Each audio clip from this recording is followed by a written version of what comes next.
Pemirsa, Menteri Koordinator Infrastruktur dan Pembangunan Kewilayahan Agus Harimurti Yudhoyono kembali memastikan pemerintah akan terus melanjutkan pembangunan Ibu Kota Nusantara atau IKN di Kalimantan Timur meskipun ada pemangkasan anggaran secara besar-besaran. Bahkan alokasi anggaran untuk pembangunan telah disiapkan sebesar 48,8 triliun rupiah selama 4 tahun ke depan. Pemerintah memastikan terus melanjutkan pembangunan Ibu Kota Nusantara atau IKN di Kalimantan Timur.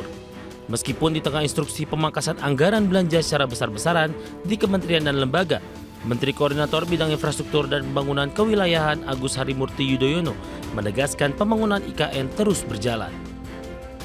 Menurut AHY, Presiden Prabowo Subianto telah mengalokasikan anggaran sebesar 48,8 triliun rupiah untuk pembangunan IKN selama 4 tahun ke depan dari tahun 2025 hingga 2029. Terkait dengan IKN, ini juga sudah dipastikan akan dilanjutkan dan beliau sendiri juga sudah memastikan akan ada alokasi anggaran besarannya kurang lebih 48,8 triliun rupiah 2025 hingga 2029 ini tentu nanti digunakan sesuai dengan petahapan dan juga rencana yang telah ditetapkan sejak awal.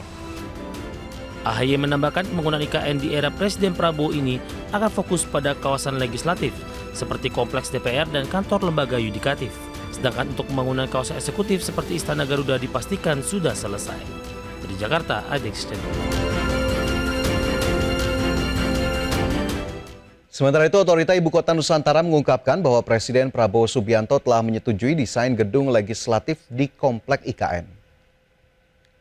Rapat Koordinasi Pembangunan Ibu Kota Nusantara, Presiden Prabowo Subianto bersama Menko Infrastruktur dan Pembangunan Kewilayahan Agus Harimurti Yudhoyono dan Kepala Otorita IKN Basuki Hadimulyono memastikan desain gedung Komplek Legislatif sudah disetujui dan tinggal difinalisasikan.